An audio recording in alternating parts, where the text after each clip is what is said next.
Thanks for that. Should we start the podcast by saying that Donald Trump will be in attendance at the Penn State-Ohio State game? Welcome into Hardcore Penn State Football. We are not preparing for the Ohio State-Penn State game. We are preparing for Penn State to go on the road at Wisconsin, coming off of a bye week. A lot of non-football storylines going on. But we'll get right into the show. Thanks for being here. As always, make sure you've subscribed wherever you're listening. And we'll get right after in a second.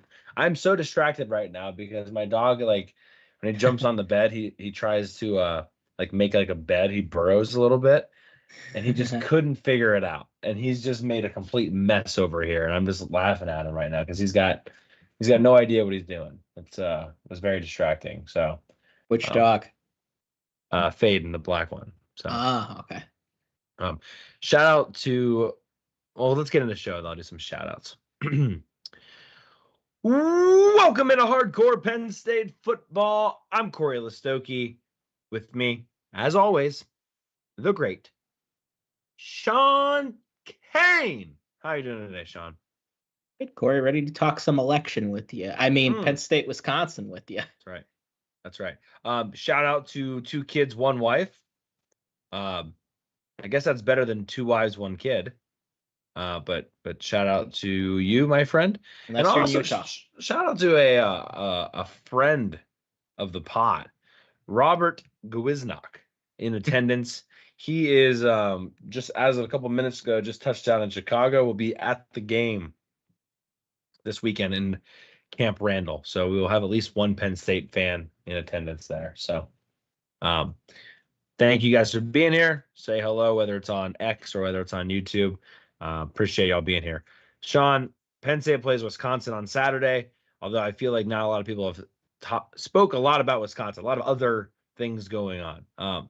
By far, the most important one, Shawn. Donald J. Trump will be attending the Penn State-Ohio State game in 2 weeks. For those that did not see, that is officially a noon kick. Your boy will be getting off of a plane probably sometime during the beginning of the first quarter. Hopefully Trump has already made it by then and traffic has cleaned up a little bit. But I have a feeling the traffic may be a smidgen worse come that Saturday.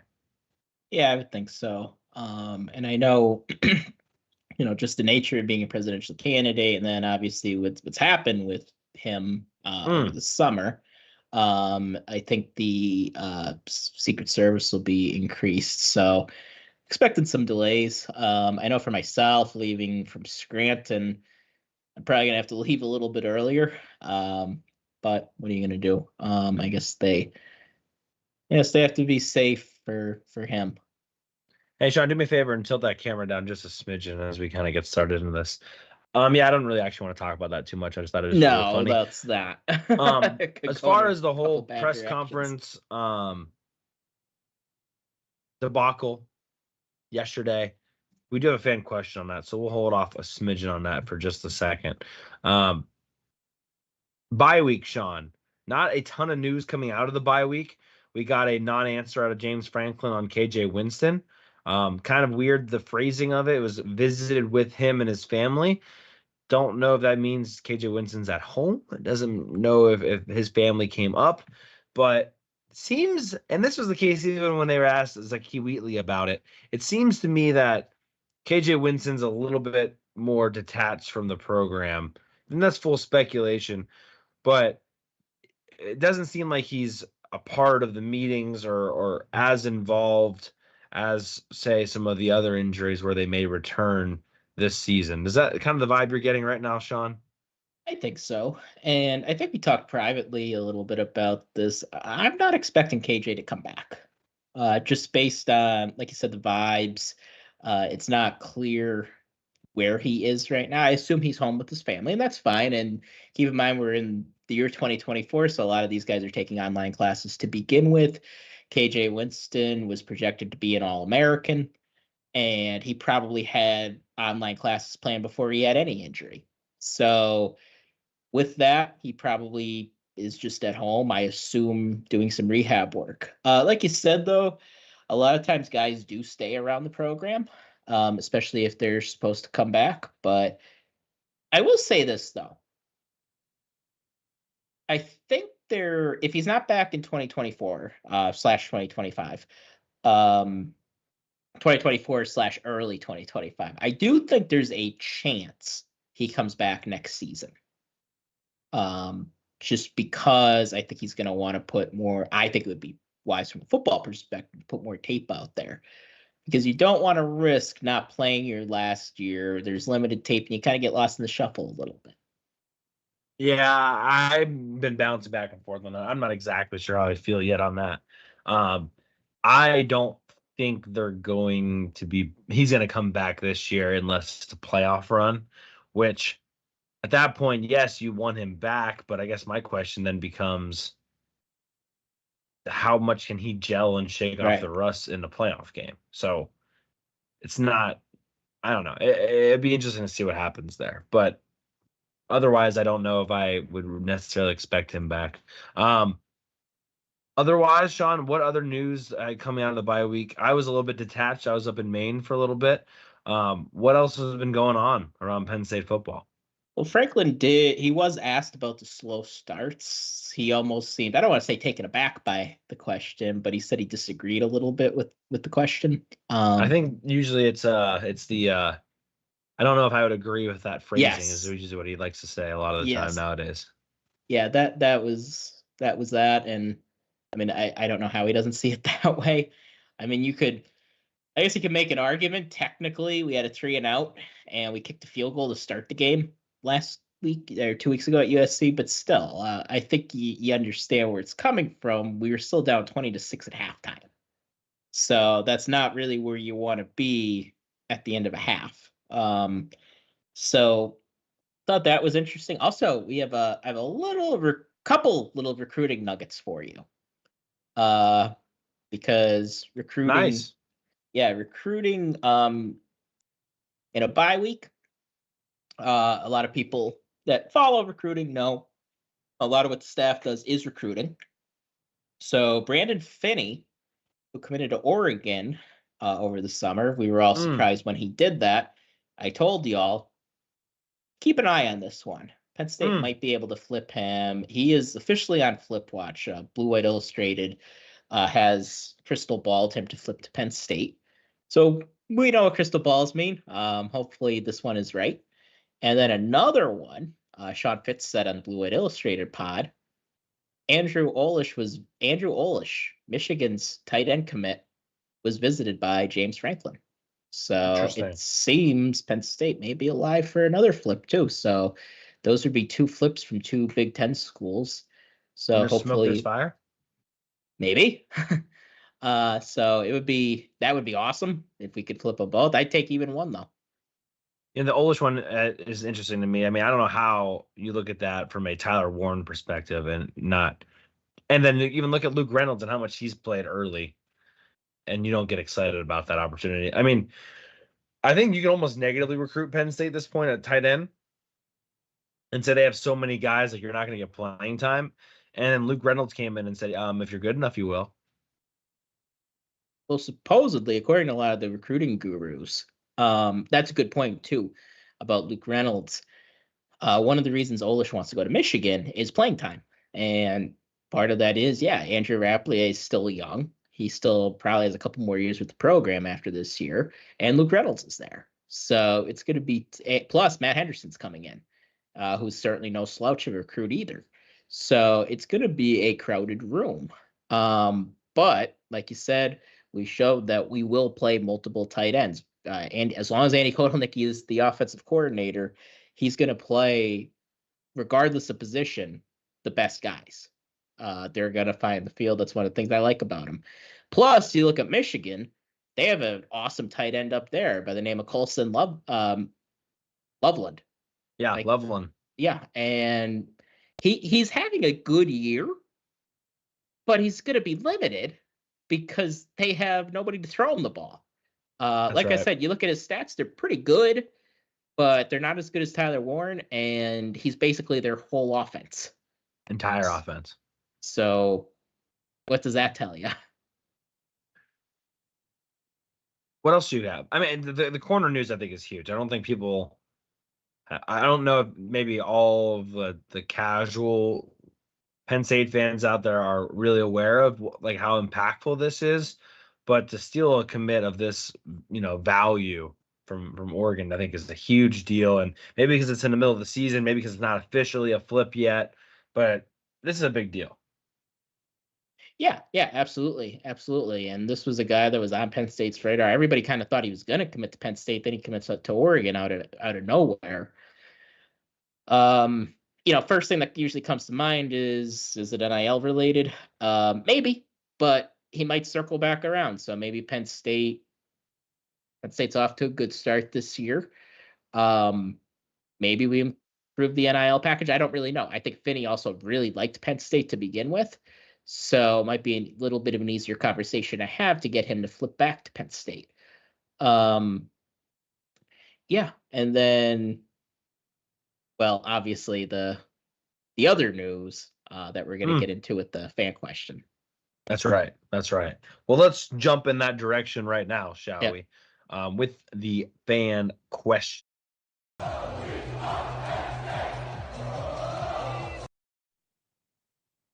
All right. Now you're a lot bigger, and I'm a little bit smaller, so that's always good. Let's go to our first fan question. This one is from Will Gamble. I think we actually have two from Will Gamble. We kind of got these out a little bit late, but that's no problem here. First question. Which side of the ball do you think shows the most improvement in the second half of the season, offense or defense? Sean, I'm going to steal your thunder. I'm going to go first, so you don't take mine for once. I'm going to go ahead and say I think you have to choose the offense based off of what you've seen. And I know USC just lost to Maryland, but what you saw from that Penn State offense in the second half, I don't know how you don't choose them to really kind of use that as a springboard into the rest of the season. No, they got two back-to-back tough defensive matchups in Wisconsin and Ohio State. And I guess even Minnesota a little bit later. But I think they have some opportunity to really look good in the second half of the season. So I'm going to go with the offense. I would say the offense too, but we love you guys. So I'm going to give the defense because I'm going to go with the defense. Just because I want to make the argument, because I think you could make a pretty good argument for the defense. First off, are the slow starts going to continue the whole year? I hope not. It's going to cost us at some point, but just things like getting off to a better start. And I think that would go a long, long way for this defense because they're the best third quarter defense in the country. So obviously they're doing something right at halftime. So getting off to a quicker start, creating more turnovers, being more opportunistic, getting those, start. I want to see them start picking more balls off. I think you have a couple ball hawking safeties still, even without KJ. And there's room to grow with the corners. And then something we talk about constantly is linebacker depth. Well, a good way to get linebacker, the only way that you can get it is to develop it. So maybe guys like Tamir Robinson take a step. Maybe I always forget the guy who's hurt. What's his name? Keon Wiley. Maybe Keon Wiley comes back. I think that would make a big difference. I still want to see a little bit more from the edge guys.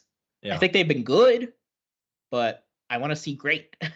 I want to see that next level, and I still think there's more there with all those guys. So there's plenty of room to improve with the defense, and I think they have the ability to improve. I think. Wow. I think that when it comes to the defense, it's one of those things like I just don't know how they improve. Like with the offense, I can look at it and I can see the receivers continuing to take another step. I can see, even more explosive plays on this offense. I feel like really, besides a drive here and there, the defense has really done well. I guess to your point, the biggest thing would be the turnovers, but the way they've been playing defense, the amount of man coverage they've been playing, like I don't know how many opportunities they're really going to have.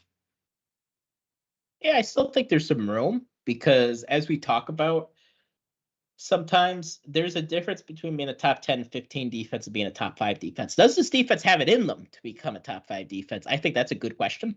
Because especially without KJ Winston, I don't know if they could.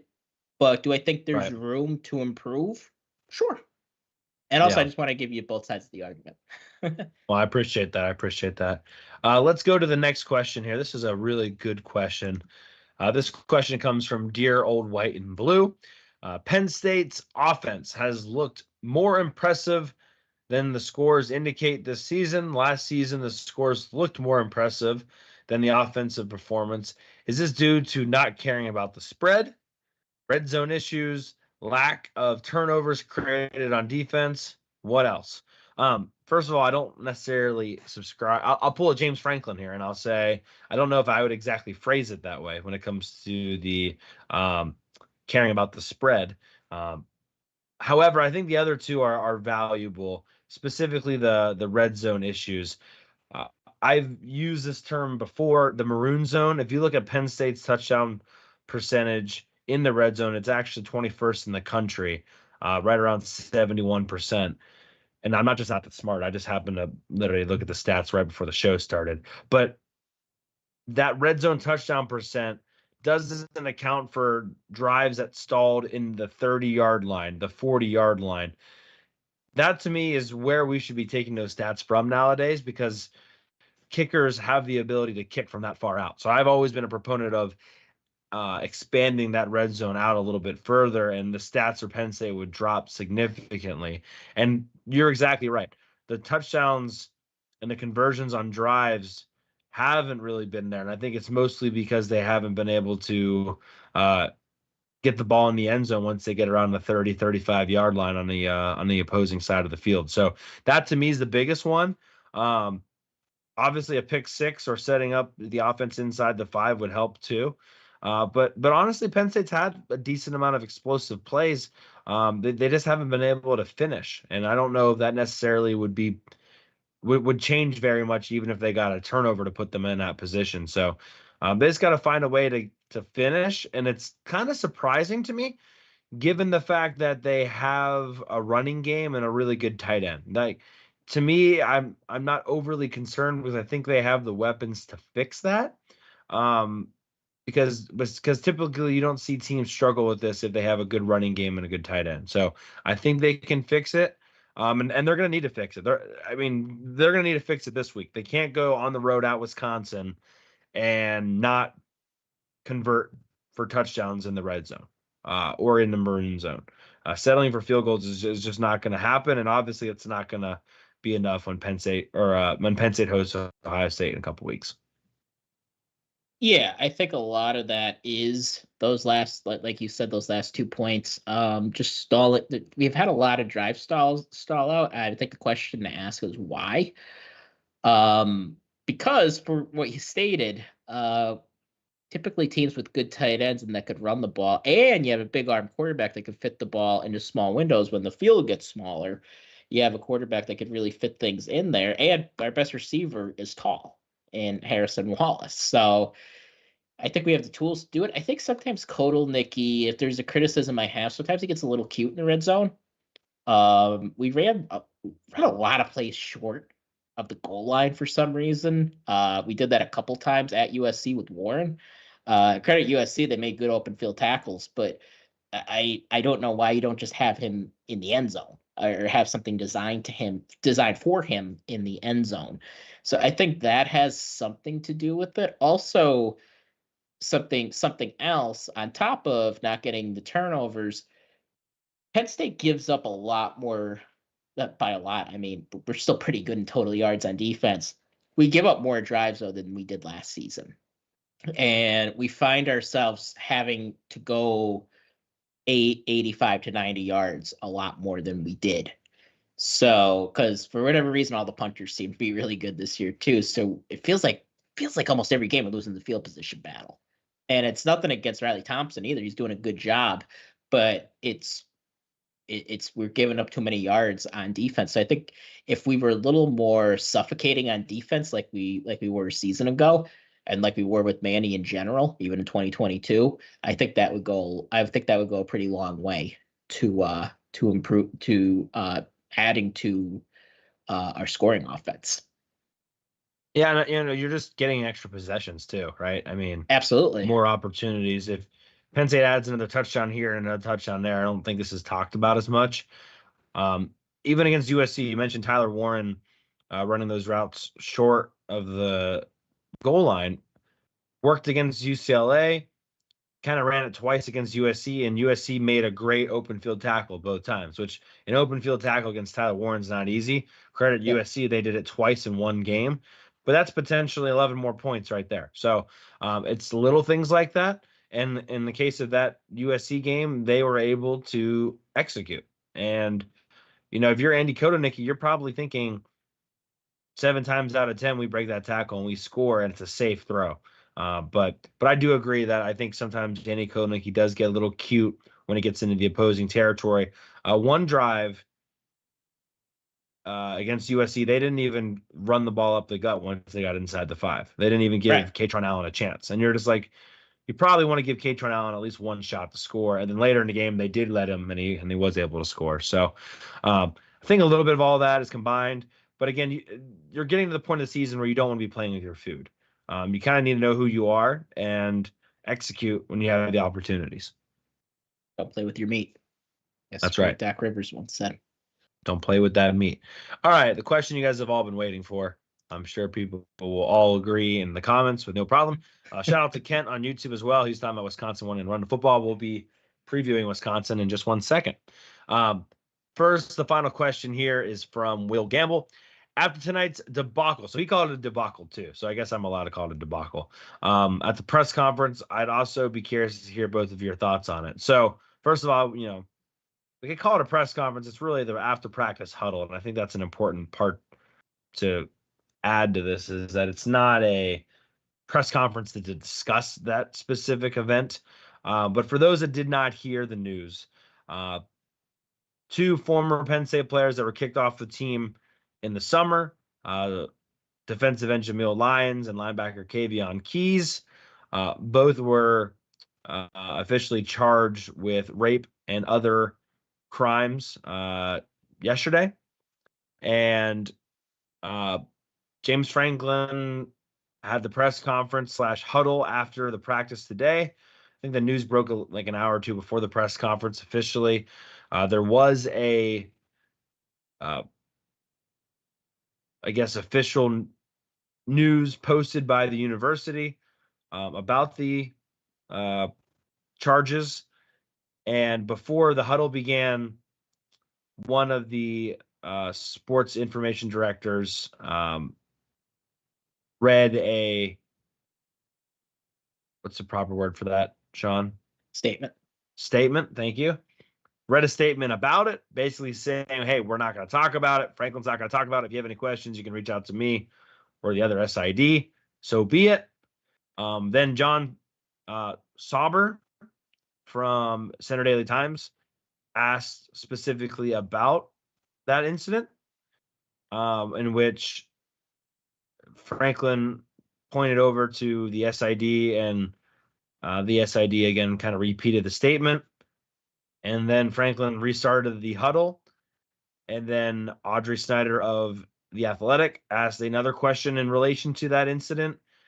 And again, this time James Franklin walked out of the little huddle group for a second for the SID to then repeat it one more time.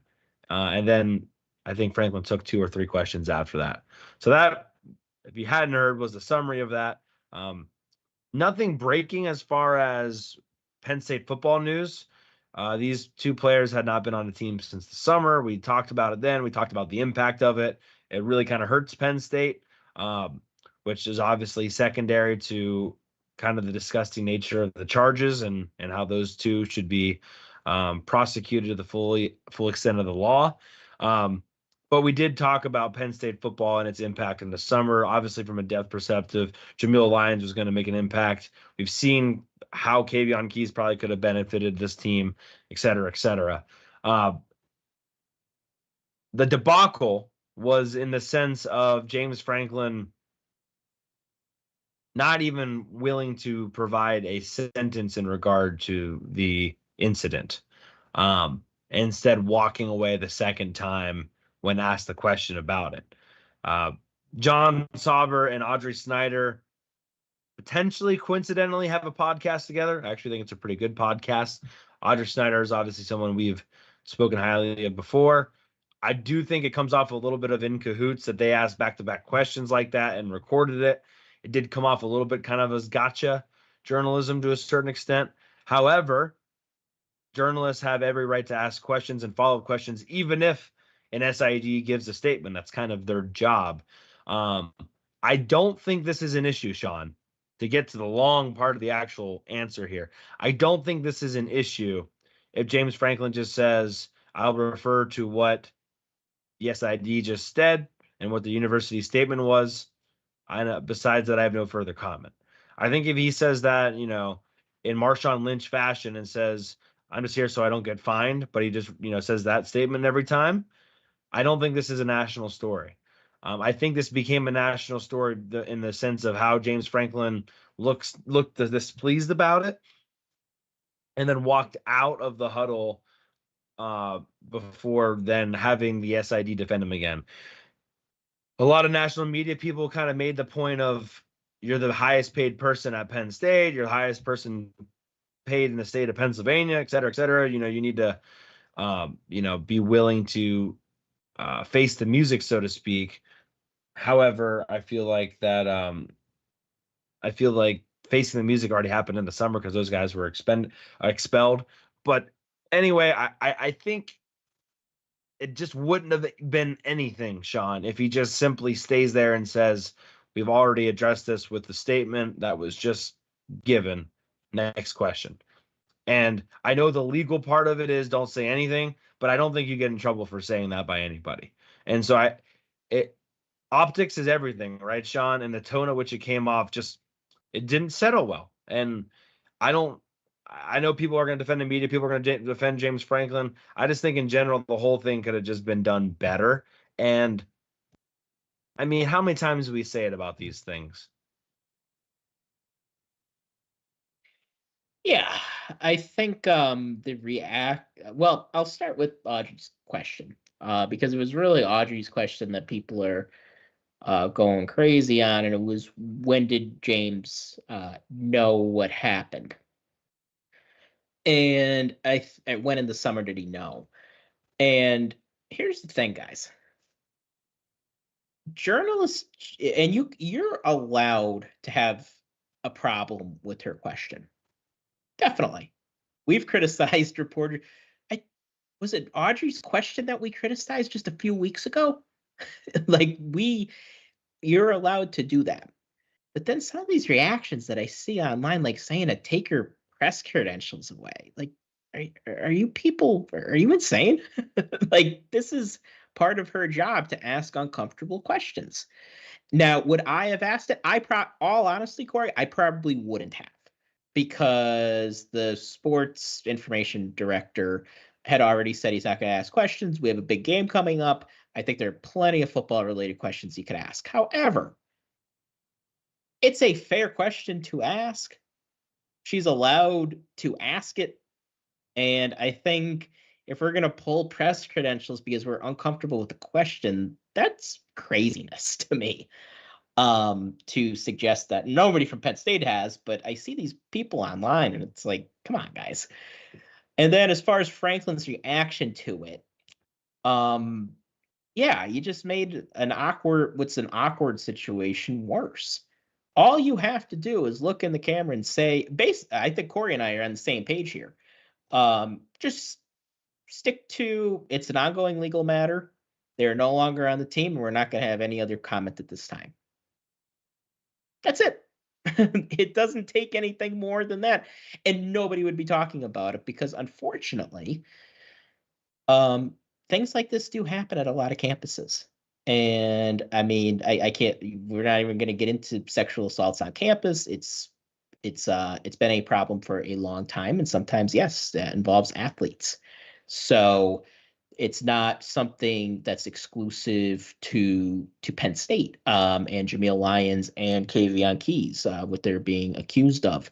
So it's a sensitive topic, obviously, and it needs to be handled sensitively. And I totally understand Franklin not answering a question, when did you know? Because that's not the right thing to do either. But you don't run and hide behind your PR person. Like, for somebody who cares a lot about optics, does James Franklin know how bad that looks?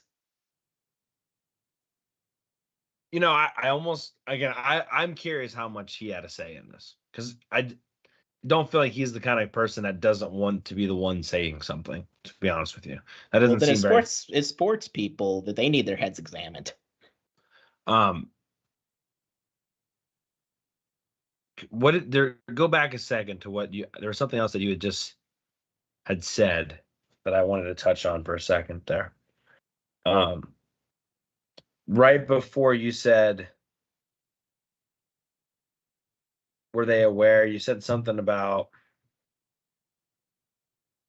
it's gone now. Assaults on college campuses, not exclusive to Penn State. It's gone now. Okay. It's gone forever. Yeah, and I have lost all my train of thought on this, but yeah, I just think it's, got it, thankfully. I don't think the question that Audrey asked, like, I have no problem with her following up with any of this, right? But asking the question specifically of when were you aware of this? What is that necessarily going to help you write a story about? Or why does anybody, reader, listener to the podcast, why does anyone care when they were suspended from the team? They never practiced when fall camp started, and then they were eventually expelled before the season even started. I don't know about you, Sean, but I don't care when James Franklin specifically knew about this. The incident happened in July, and he's not there at the beginning of the beginning of August for camp. Unless the ankle is some sort of, like, they didn't act quick enough. I think that's hard pressed if the incident happened in July and kid was off the team before the start of August. To me, that if you're going to ask a question about it, I don't think that's maybe the follow-up that I would have. That to me seems a little bit weird. And honestly, the follow-up I would want to have about all of this is, okay, in the report, if you read it, mentioned that, people were, there was marijuana involved. That's the second incident we've heard of this summer involving marijuana. So what are you doing to police marijuana within your team? What are you doing to ensure it's not becoming an issue? Because this is the second time we've heard about it. That would be a follow-up I'd have. Another follow-up would be, how much does this fall to the leadership of your team to manage situations like this internally, as far as making sure these things don't ever happen to begin with? That would be an interesting follow-up for me. Another interesting follow-up would be, yes, this does happen all over the country. This is really, as far as I know, the first time this has happened with James Franklin at Penn State. What have you done to mitigate these kind of things? We see these happen all over the country. Penn State for a while had a really bad history of it. What have you done to mitigate this, or to typically keep this off the team, and what do you plan to do for the future? Those, to me, I feel like are better questions as follow-ups, not when did you exactly know. Not that he was going to answer any of them anyway, but those to me are more of, hey, this happened. What are you going to do about it moving forward to prevent these things? Prevention-like questions, culture questions, leadership questions. Those are things I'm actually interested in as a fan, as a podcaster. I don't care the precise moment that James Franklin was aware of the situation, when it seems very clear that they acted in a swift manner to get rid of this. Yeah, I think what you touched on a little bit, she was trying to see, how quick did they act on it. And to me, based on, I guess we could get into rumors that we heard a little bit. I think police knew pretty early, like within, like maybe that night that this happened. They filed a report, and then from what I read in the report, they basically investigated the next day. I think it was July 7th and then July 8th. And at that point, it's a police matter. And, Penn State has to make their own decisions with how they're going to handle it. But the police were handling this. And then once they got, enough information about what had allegedly happened, they were off the team pretty quickly. It's not like they were still with the team at USC. It's not that way. So, to my knowledge, and I mean, we'll see, but I don't see how Penn State did anything wrong in this. But when you do something like what happened yesterday with Franklin, that's going to get attention on it. And I think that's, and like you said, if his PR people are telling him this, I mean, that's not the way you handle public relations for something like this. This is not the way to do it.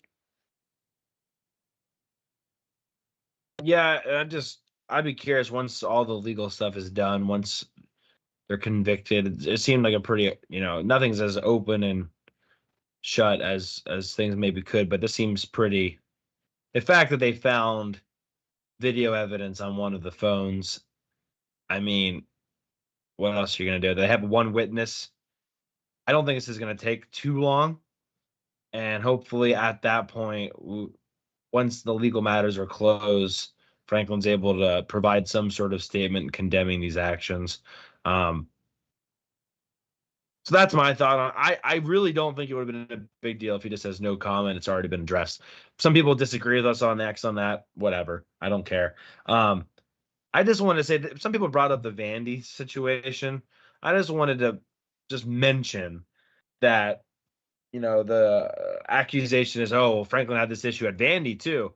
Well, the issue at Vandy has been completely resolved. The 4 players involved in that, 3 of them are in jail, and one of the other ones took a plea deal and is on 10 years of whatever.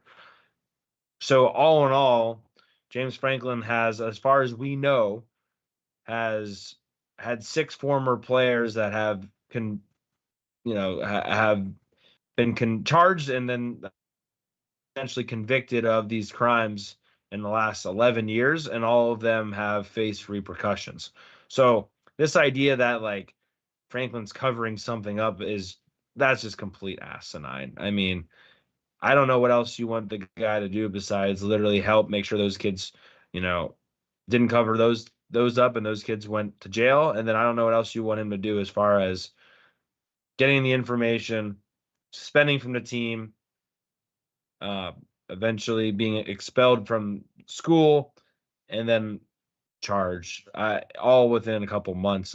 I don't know what else you really want from him. But that's football, and that's especially at Penn State, you're going to be under a microscope. So, yeah, is what it is. Yeah, no doubt. It's just a sad thing all around.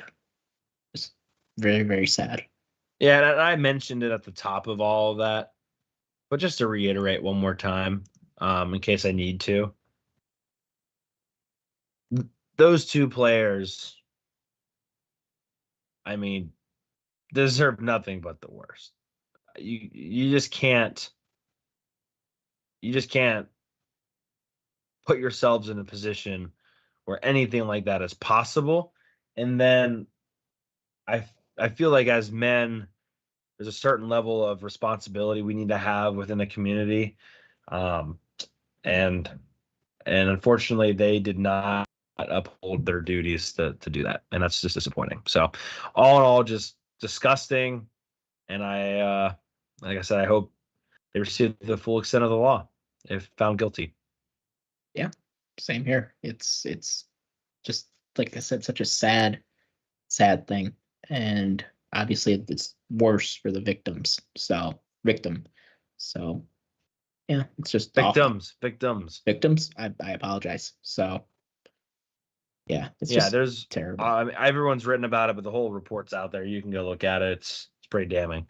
Not to move on from it, but we're gonna have to move on to it. We got to preview Wisconsin here and talk about football. But we talked about it a little bit in the summer, but now that it's officially out, we heard the rumors, and the rumors, unfortunately, were true. That's exactly what Sean and I had heard back in the summer. All right, let's talk Wisconsin, Sean. The Badgers, after losing to Alabama, losing their quarterback, then blowing a huge lead to USC on the road, have won 3 straight. They've won 3 straight against Northwestern, Rutgers, and Purdue. Not necessarily lighting the world on fire as far as those 3 teams, but they have won emphatically. They blew out Rutgers, which I know Rutgers just lost to UCLA. They blew out Purdue, which Purdue is probably the worst team in the Big Ten. And then they beat Northwestern on the road by 20 points. Nothing crazy there, but looking better now than they did even at the beginning of the season. Didn't even look great against some of their first couple opponents before Alabama. They're not doing anything crazy on offense, to put it mildly. They're just kind of living to a certain extent on offense, and then their defense is really flexing their muscle. I think it's the first time since 1988 that they've only allowed 1 touchdown in a 3-game stretch. So they're doing some really good things defensively. Braden Locke is the quarterback now. Tyler Van Dyke is out for the season. Locke, 7 touchdowns, 5 interceptions on the year. Hasn't done anything spectacular. Wanted to mention this. They are undefeated, Wisconsin is, when he throws higher than a 50% completion percentage, which is crazy to me. But if he throws higher than 50%, they win the game. 50% against Alabama, which he didn't start, but he played most of, and then 50% against USC. So a lot of quick passes. They get the ball out fast. They don't necessarily win or lose the game because of Locke, but he does enough to keep the offense alive, and they try to get the football to Tawee Walker. 100 carries, 565 yards, 5 yards per carry at the moment, 9 touchdowns. He has 6 of those touchdowns in the last 3 games. He's over 330 yards in the last 3 games. Really kind of the workhorse of this offense. I mentioned this stat on X, but I'll just say it again now. Wisconsin is undefeated when they run for more than 149 yards.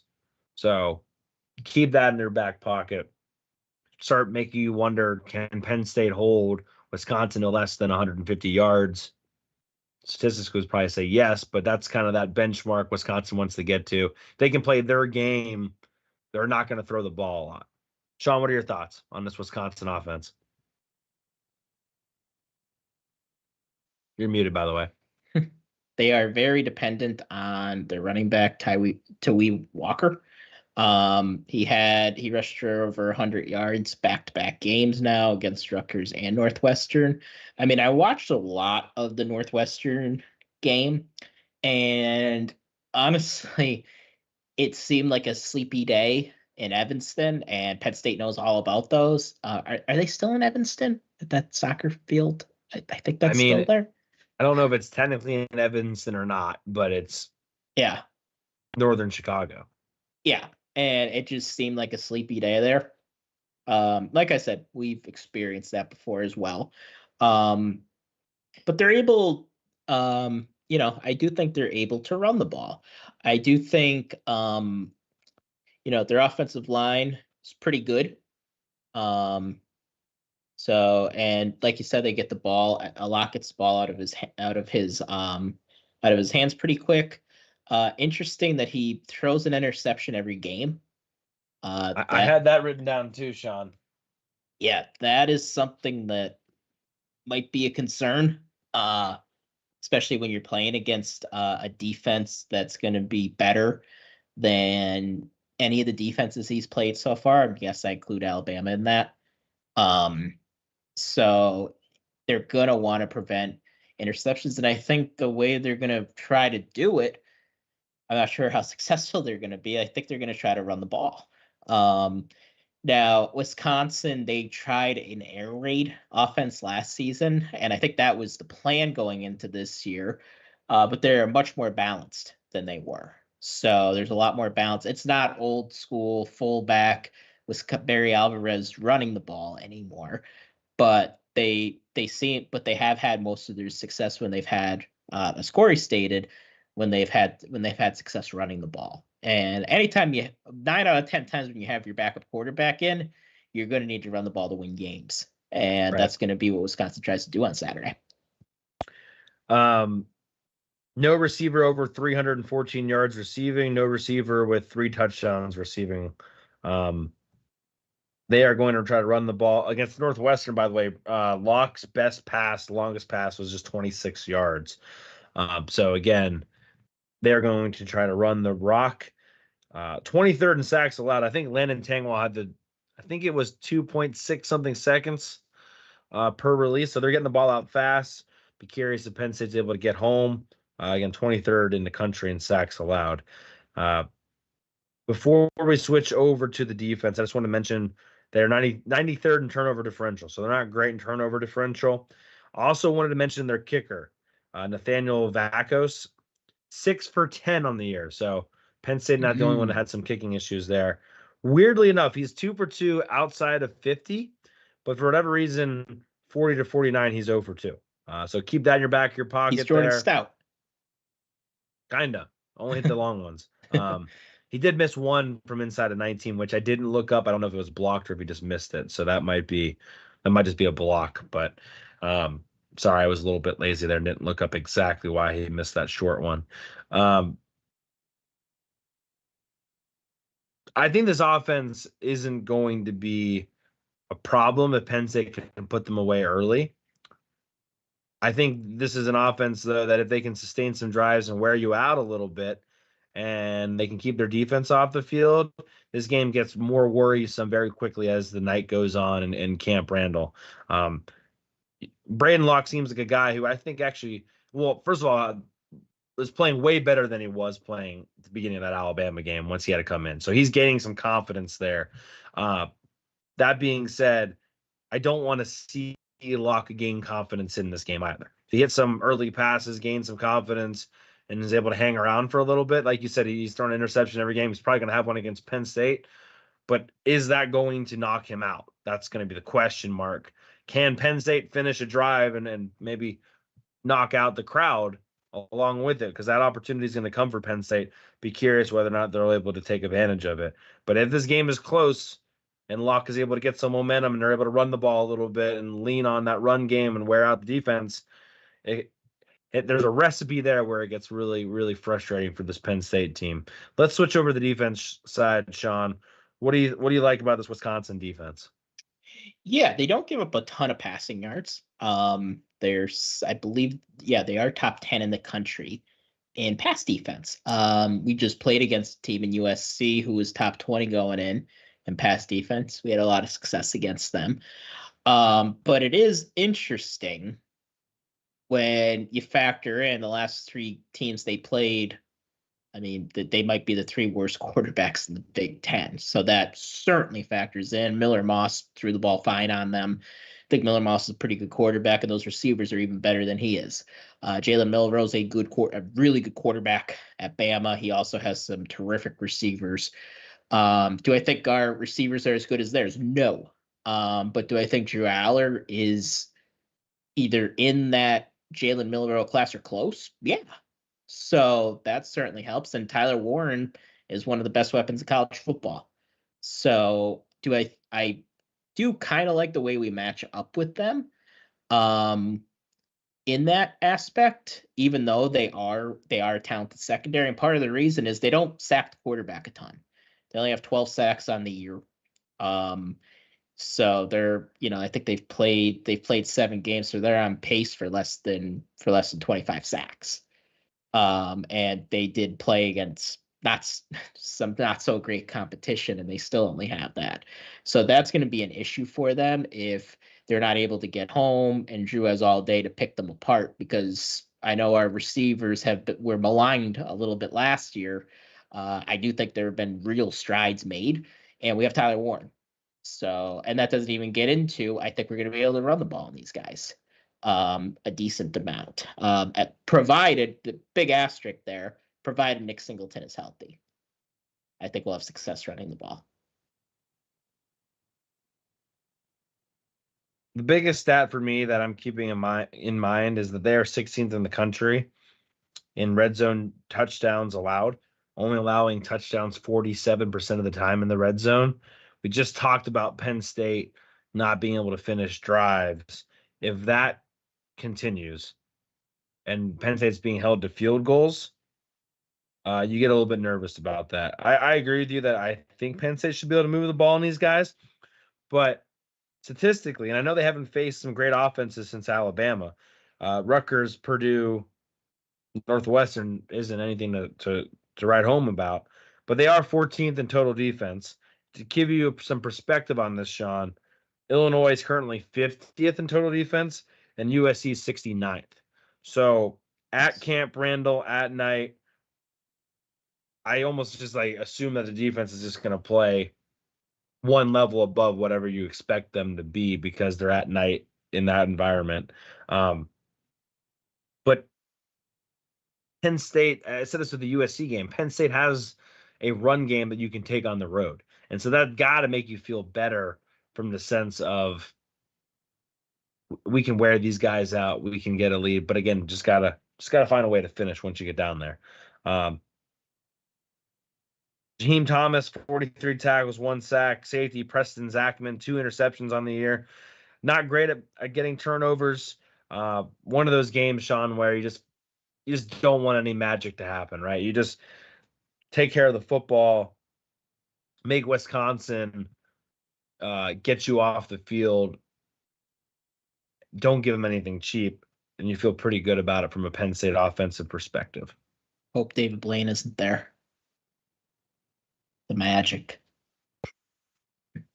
I'm surprised there isn't any. I don't even know who they would bring out. Maybe Jared Aberdarius as the as the special captain to provide some magic. Jared Aberdarius. Maybe they'll have Joel Stave. No, that would be pretty bad. Jared Aberdarius is what you guys want Liam Clifford to be. That's probably fair. Was he a receiver or a tight end? Receiver. Number 4. Was he both? He ran some awesome routes. Never made it in the NFL really for very long. I think he got – someone should look this up. I'm pretty sure Jared Aberdarius got drafted by the Chicago Bears. Somebody wants to look that up. If he went to the Patriots, he would have had like a 10-year career. Oh, absolutely. I'm actually shocked Belichick didn't draft him.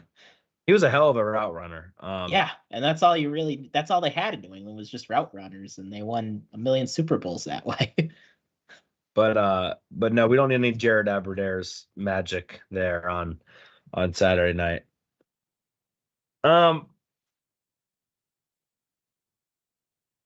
Look, Penn State has a better talent than these guys. I will say, if you watch that Alabama game, the Wisconsin defense was able to play horizontally with Alabama for a little bit, even against Jalen Milroe. Now, they did break some large gashing runs against them. Hint, hint, nudge, nudge, Nick Singleton. Yeah. But I'm just curious how this game goes if Penn State's not able to break the big play and where that ends up. Any other thoughts before we get to the pick'em, Sean? Yeah, I mean, would you say this is the best defense we've played so far? Yeah, that's why I kind of looked up those statistics, because I was kind of curious about it. Yeah, because I would. I think it is. I mean, Illinois' defense isn't bad. I think Illinois' defensive line is better than Wisconsin's.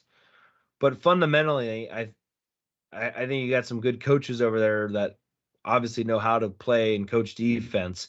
And if this was at Penn State, maybe I'm not as confident in that. Talent perspective, I think USC probably has some just overwhelmingly awesome athletes. But as how a unit plays as a whole, I think Wisconsin's the best defense Penn State's played so far. Yeah, I would agree with that. Yeah. Especially at Camp Randall at night. and that kind of elevates it one more step. Yeah, because I mean, even though the Coliseum is awesome, it's a great environment. It's not very hostile. No, it felt like a bowl game in there. Yeah, I mean, when you get past the ambiance of it and how cool the stadium it is, you just play football, and then the crowd is almost secondary, especially after USC loses a couple games, and it won't be like that at Camp Randall. So before we get to the pick'em, well, we can talk about the pick'em in a second. Well, we can talk about this during the pick'em. So let's jump over to the pick'em. If you haven't filled out your pick'em, I did get the pick'em out today. You can find it on X. It's in there. It's also in the link on the YouTube video. If you're watching on the podcast, you can. I think I put it in the description there too, but it's a little bit harder to find that way. But you can find it on X. I posted it on X. I apologize for the delay. Was again enjoying my vacation and said screw you guys. So my apologies. We forgive you. Okay. Yeah, I just didn't. Oh, make sure you do it before tomorrow too, because Rutgers USC plays tomorrow at 11 p.m. I have a Halloween party tomorrow, so as soon as I get home, put USC Rutgers on. That's gonna be scary in its own right. Let's start with that game. Sean, I wanted to ask you this about USC. Like, yeah. How much do you look at that USC loss to Maryland and you go, wow, that Penn State win wasn't as impressive? Or do you think USC has just completely gone off the rails here and has lost complete control? Yeah, I think that it's kind of a, what do they call it when you look at a blot and you see whatever they ask, the psychiatrist asks, what do you see here? Yeah. I think everybody's going to see what they want to see in that. Okay. Because there's one school of thought that says, well, Penn State basically broke their spirits, and then they had to go out to Maryland, and they blew it at Maryland. But there's also another school of thought that says, I know I'm kind of giving you a Ben Jones answer here. That's okay. But there's another school of thought here that says USC's just not that good. And I think the answer is probably closer to they're probably just not that great. They obviously have a lot of talent, but in the trenches, that's where they really struggle, and they can't close games. They just have a total inability to do it, because if you watch the game, and I watched most of that game, USC was clearly the better team. And again, they just take their eye off the ball, and they blow it. And Lincoln Riley does questionable things again. They probably should have just did a quarterback sneak or given it to Woody Marks, and they end the game. Instead, he tries a long field goal with the kicker, whose confidence is already probably pretty shaky after missing the kick in overtime a week ago to Penn State. And you're putting him out there on the road to kick a 50-yarder. It's not awesome. So overall, I tend to lean toward they're probably just not that great, and we all kind of acted like we won the Super Bowl. Which maybe in retrospect shouldn't have, but do I still think it was a big win for Penn State? I do. I do, because you need to win a game like that. Think back to 2014 when Ohio State won the national championship. I heard multiple Ohio State players say the turning point in that season was beating Penn State. And we sucked that year. But they nearly lost. Really, with the refs, they probably should have lost to Penn State. But that turned the season around. You look at 2021, Michigan had to really gut it out against Penn State, and they end up going to the playoffs. Sometimes you need a win like that. So it was still a big win. I just don't think it was as big, really, as we thought it was at the time. I think this USC team is what Penn State kind of looked like in 2014, 2015, even some parts of 2016. Don't have the offensive line to keep a lead. When you can score a lot of points, that's great. But when it matters most, can you run the ball, kill the clock, and put this game in the books? No, they can't. And that's when you can't do that, and you don't have an offensive line, you are going to struggle to hold on to leads. I mean, look at our history and see that was exactly, and everyone thought it was a James Franklin issue. No, it's an offensive line issue. I mean, it's almost like a disease.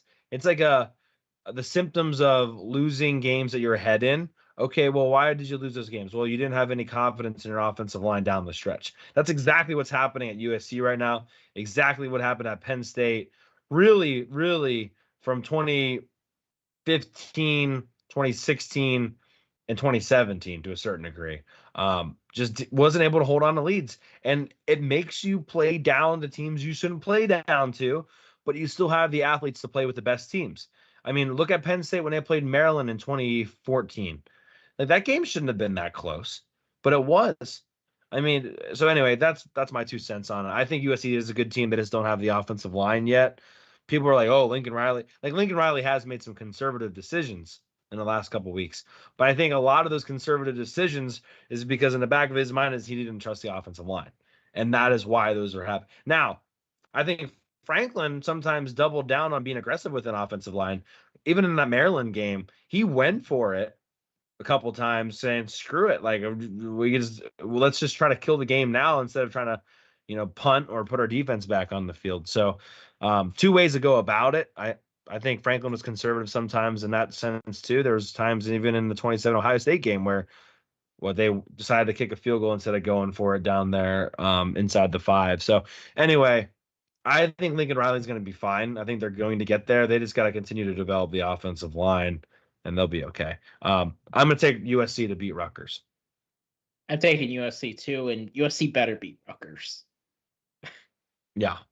They need to win that game. Shout out to Mighty Jew on YouTube. Big fan. We'll go back to the Penn State-Wisconsin game in a second. Nebraska at Ohio State. Nebraska getting clobbered by the Hoosiers last week. Now have to go on the road at Ohio State.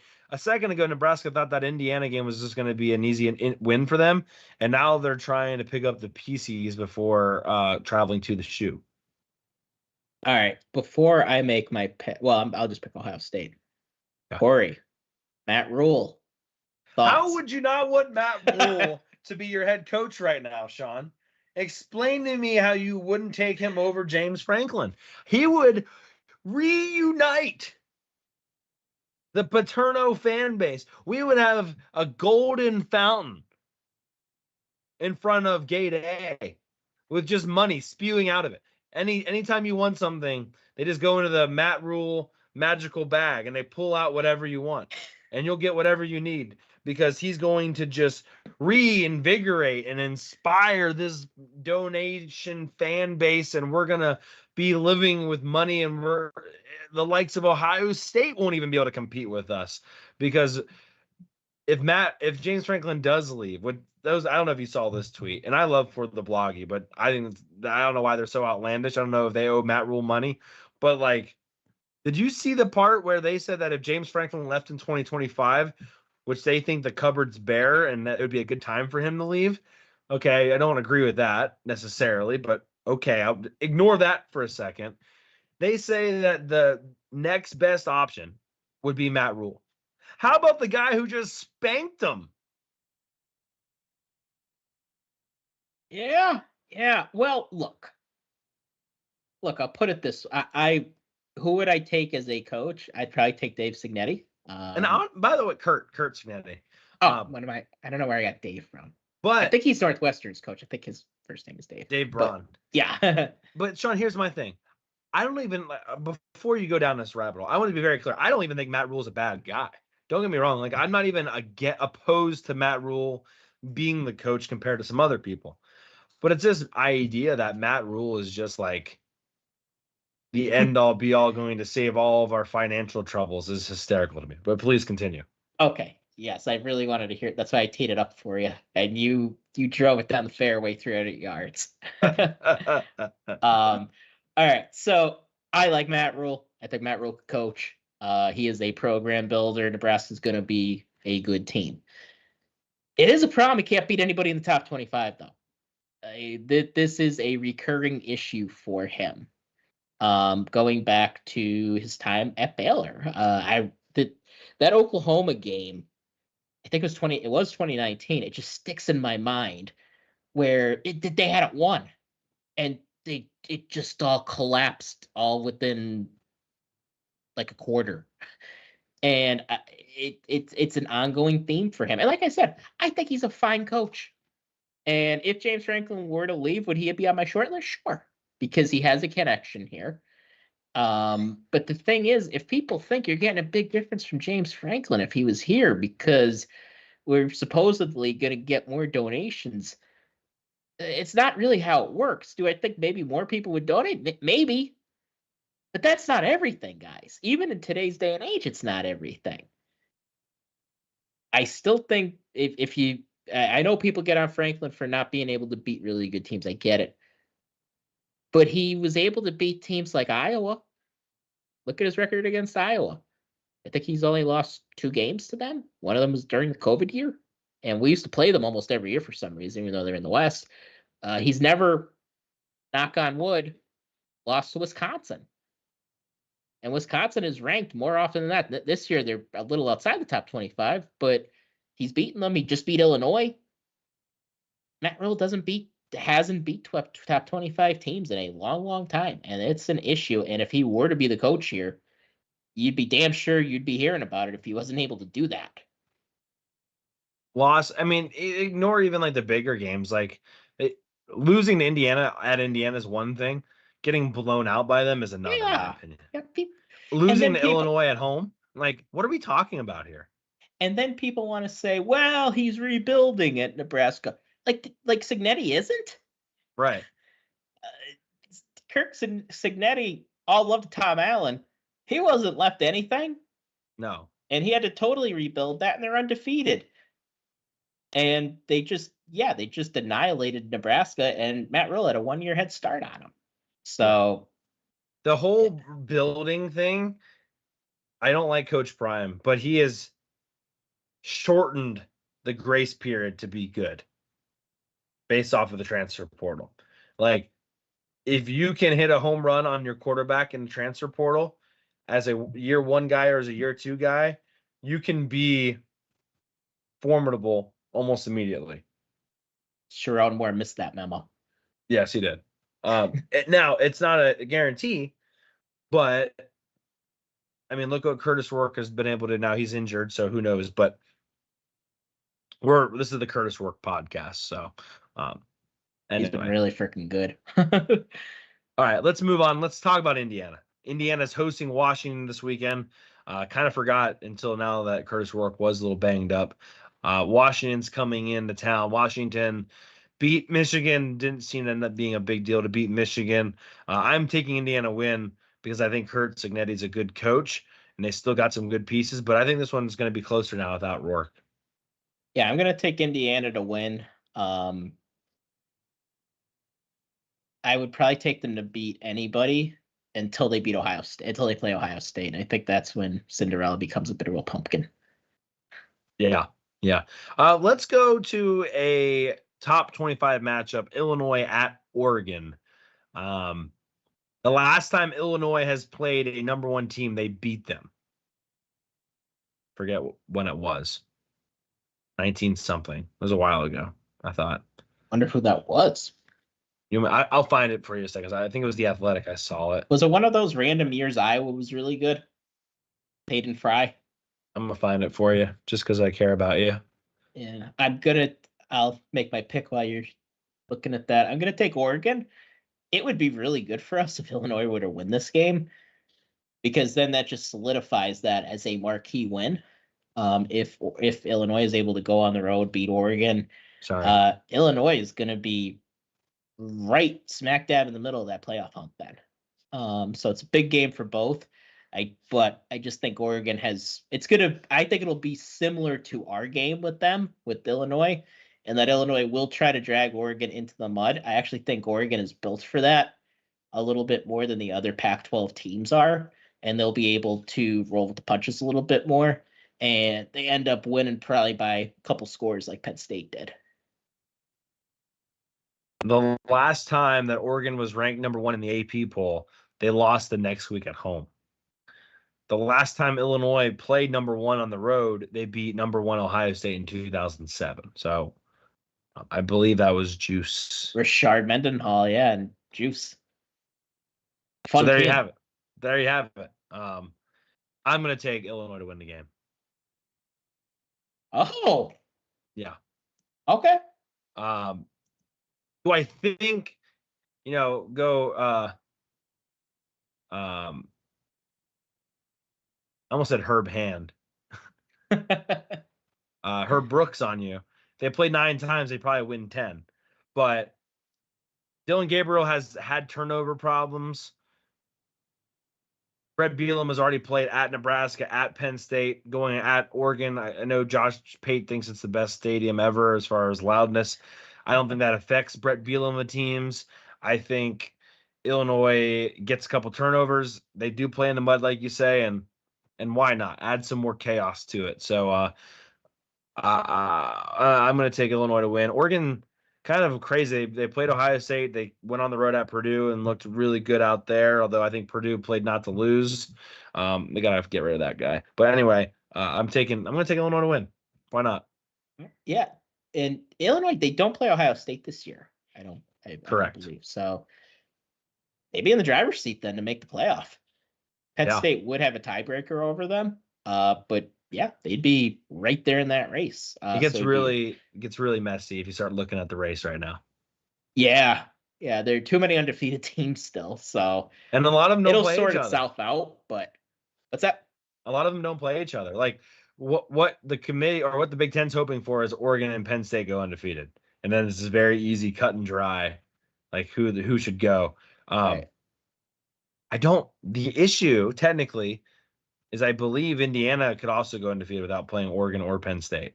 So theoretically, you could have 3 undefeated teams. Like that would be worst case scenario. But assuming Indiana loses, assuming Oregon, Penn State go undefeated, you have a nice cut and dry simple.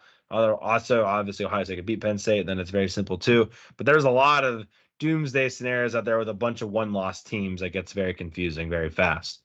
I think Dorito Bandit broke it down earlier this week, and he tweeted at us, and I thought he did say something like Penn State does hold a tiebreaker for some reason, but I have not looked that into it because we're only in week 9, and I just can't do that to my body. Yeah, because like no matter what happened, like if we only have one loss, the scenarios are already going to be going through our head, and it's going to make me lose more hair than I already have. So it definitely gets dicey. And look, bottom line is we just got to win games. We just got to focus on us and win games. Just win. I saw an Indiana fan on Twitter, made me chuckle. He said, well, if all 3 teams are going to be tied, they will just honor the tradition of always screwing Indiana, and Penn State and Oregon will then proceed to the Big Ten championship. It made me laugh. Imagine if Indiana made the playoff before Penn State. Ugh. Yeah. It could happen. sorry to put that on your radar. It could happen. Northwestern at Iowa. Iowa really just hurt me and a lot of people in the pick'em last week. Me too. To not only lose the Michigan's, well, they didn't cover, but to also lose to Michigan State. I think I had them as my double down, so that one hurt. Not been a great year for us in the pick'em. I'm going to take Iowa to beat Northwestern. I love Dave Braun, but it's getting rough over there. Yeah, Northwestern. It was kind of like Pat Fitzgerald too. They would have a good year and then they'd have a bad year. I just think it's kind of hard to sustain things out there. So I'm gonna take Iowa, but it's it's so hard because, like you said last week with Michigan State, it's so hard to rely on Iowa because their offense doesn't do anything, right? And it's hard to just kind of just pencil them in like as a definite pick and just say, well, they'll win this week. I never feel that way with Iowa ever. It feels like unless they're playing Purdue, any game is losable. That's right. Another tough one this week, in my opinion.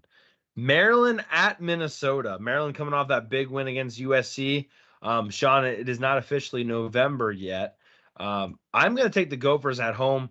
Minnesota's defense is technically one of the best in the country. I don't know exactly how Maryland won that game against USC, but I don't think Maryland's able to be consistent 2 weeks in a row. I'm going to take Minnesota to win that game. Also taking the Fighting Tim Walls. I think going to Minnesota, they've been good at home this year. They're a better team than I thought they'd be. I really wasn't thrilled by them going into the year. But really, and if you look back at that Michigan game, if that onside kick is they give it to Minnesota, I think Minnesota wins. So I think they're may even be a little bit better than their record is. So, and the Terps, they had a big win last week. I think they're in for a tad bit of a letdown this week. So taking the Gophers. How about big brother, little brother? Michigan State at Michigan. Can Michigan State pull a fast one on the men of blue out there? I'm taking little brother in this one. I am taking Sparty. I think they're a team that's ascending. They seem to play better. They seem to play better every week. Jonathan Smith when he was at Oregon State, I thought he was one of the hidden gems of coaching. It's just very easy to get lost in the shuffle up there. But he quietly built that program back. And I think they win this one. It's just things like Michigan had ran up the score the last couple of years on them. They could left a bad taste in a lot of Michigan State's fans' mouth. And really, Michigan ain't getting any better. I think it's gonna. Joel Klatt actually had a segment about it. I think it could get worse before it gets better because they have a brutal end to the season. They still have Oregon and Ohio State coming up. And Indiana. Crazy. This game is at 7:30 on BTN. That's what it's fallen to. It's crazy to me that the headline on ESPN is possible bowl bid at stake. Yeah, like this used to be one of the premier games in the Big Ten, not too long ago either. Right. I just feel like in these situations, you kind of have to go with the better quarterback. And I don't know how you look at that and you don't go with Aiden Chili's over there in Michigan State. Also, it pains me to say this, but Nick Marsh is pretty damn good out there. Yeah, he is. Man, I wish we had him. And I just you look at Michigan and you're just like, I think they haven't thrown for more than like 100 yards, 120 yards in like any other game so far in against a Power 5 opponent, Power 4 opponent. So Michigan State's won some battles this year. I think they had a really good game against Maryland. They battled back, obviously just beat Iowa, so they've played decently good defenses. I think Michigan State scores 17 points. They win this football game. So I'm going to go with Michigan State too. Yeah. Michigan State might just be a better team. They don't have the talent Michigan has, but as far as the team goes, I think they're just better. I think they have a better coach, better quarterback, better pizza, Papa John's. Better ingredients. Your pick'em, Sean. What did you choose for your pick'em? I took Minnesota to cover. Took Minnesota to cover the 4. I hadn't chose yet. That sounds very enticing, but we've done so bad on. I know. I'm going to go on a limb. I'm going to go on a limb here. I'm going to take USC to cover the 13.5. Okay. Yeah. I mean, really, they should, because think about it from if I was Greg Schiano, I know Franklin complained every year about having to start on the road at beginning of Big Ten play, and I always thought that's a little exaggerated. I never really understood why he had that stuck in his craw so much. But God, Greg Schiano, he must have been outraged when he saw I have to go out to Los Angeles in the middle of the week and play on Friday night at 11 p.m. I'd lose my mind if Penn State had to do that. Yeah, I mean, that's a good point. Like, talk about having one hand tied behind your back.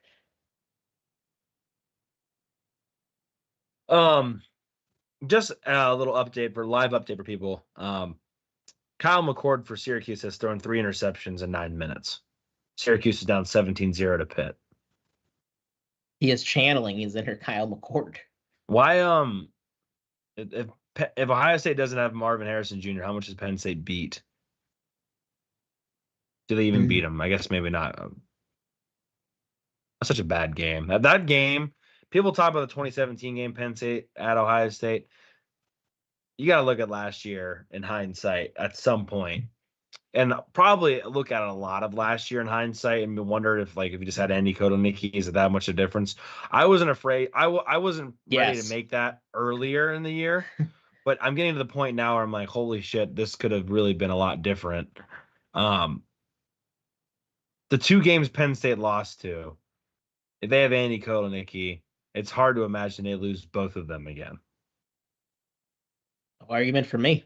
I think we not to really bum everybody out on a Thursday night. I mean, we almost definitely beat Ohio State, and God, the Michigan game, we were right there. They didn't throw the ball at all in the second half. Now, part of the reason they didn't throw the ball at all was they knew our offense couldn't do anything, so they probably would have played differently too. Right. Maybe even got a turnover. Sean, let's wrap up here. We've kind of went off on a little bit of a tangent. It took a while with the pick'em there, but I liked it. We went through the whole Big Ten. Yeah, well, we hadn't spoke for a little bit. That's what happens. A little housekeeping. We will not be live until Wednesday of next week. That's my fault. That's not Sean's. Sean, I believe I picked first last time against USC, so I'm going to let you go first with your pick. Yes. And your bold prediction, please. Alrighty. So, yeah, I mean, we talked about this. I think it's USC still in my head. Oh. Wisconsin, good defense. They're very fundamentally sound. You can tell they're a well-coached team, especially on the defensive side of the ball. They make a lot of the right plays. But you saw what happens when they played against better athletes. You saw Bama had no problem moving the ball on them. USC also had no problem moving the ball. And I kind of think Penn State's going to do a similar thing. I think Penn State's going to be able to score some points. And they're going to rely on a backup quarterback. And when you're playing again, and I do think Penn State is the best defense they've played so far this season. And if Penn State makes them sort of one-dimensional, which I think they're going to try to do. I think they're going to try to rattle lock a little bit, and all they're able to do is run the ball.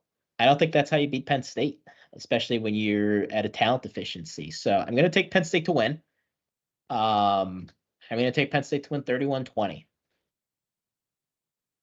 And I think this is bold prediction. This is a game where receivers pick up a lot of the workload. I don't think a lot of people are expecting that because of how good Wisconsin's secondary is, but I am. I'm going to say Omari Evans scores 2 touchdowns. How's that for bold? I love it. It's very bold of you. Sorry, I'm just writing your information down here. You're good, sir.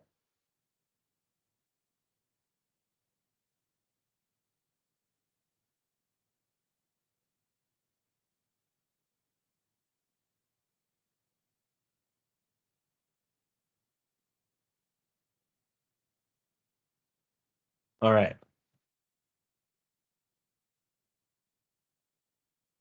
So this offseason, I picked Penn State to lose to USC, lose to Wisconsin, and lose to Ohio State. I most notably flip-flopped my preseason prediction with my in-season prediction. I took USC to lose to Penn State. But I'm not going to do that this time. I think Wisconsin beats Penn State on Saturday. For whatever reason, people, and I think this did affect inside the program to a certain extent, people kind of took USC as a Super Bowl.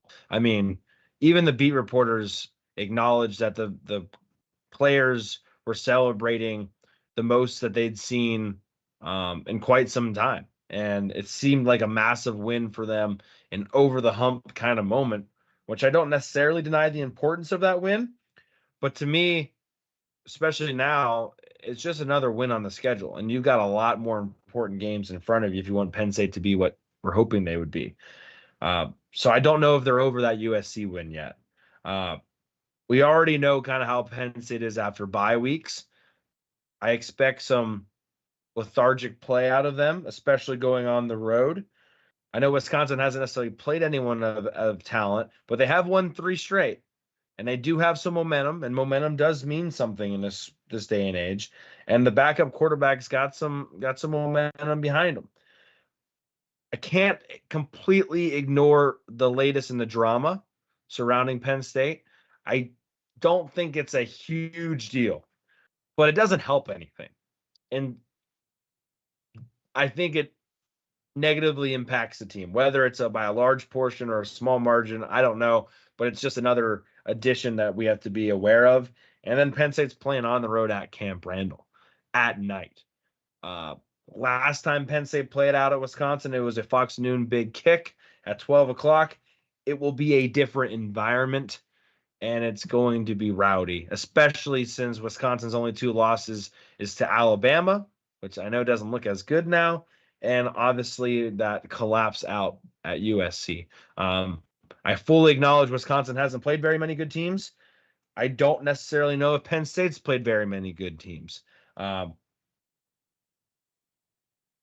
think Penn State's a better team, but I think they lose on Saturday. I got it 24-23 Wisconsin wins. How do you get the 23? I think Ryan Barker kicks 3 field goals. That's my bold prediction. Not being able to finish in the red zone / maroon zone cost Penn State. And Wisconsin's really good at holding people to touchdowns in the red zone. So that's my bold prediction. We'll see what happens. Well, not all of us believe, I guess. No, but I believe in the Nets. Sean, and I didn't even mention in that whole thing, and maybe I need to add to it. Just add to my prediction. The one thing I didn't even mention is that they play Ohio State the week after, and there's no way that's not looming on them to a certain degree as well. So let me just add that little side note in there too. A lot of factors outside weighing in on this one. Look, we're just trying to go 1-0 this week, and that's all. That's the only game that matters in the whole world. I would hope so, Sean. I really hope there's a time for a 1-0 mindset. That's right. All the things this is brought up. This is why he has this, is so then because I mean everybody kind of rolls their eyes one way or another at the 1-0 thing, but this is why you have it, is for a game just like this, when you have Ohio State looming. And look, I know I'm clowning on you a little bit, but I respect the prediction because it's well thought out. And could I see it happening? Sure. There's a world that exists in which that happens. And let me say this: if Penn State were to lose, and like I said, I don't think they will. You lose all the goodwill you built up in the last 2 weeks with the fan base. Yep. It all goes poof. Yep. And you better win this one. And you go from Ohio State is kind of in desperation mode and like has to win, and you're kind of confident, to back to kind of where it's always been.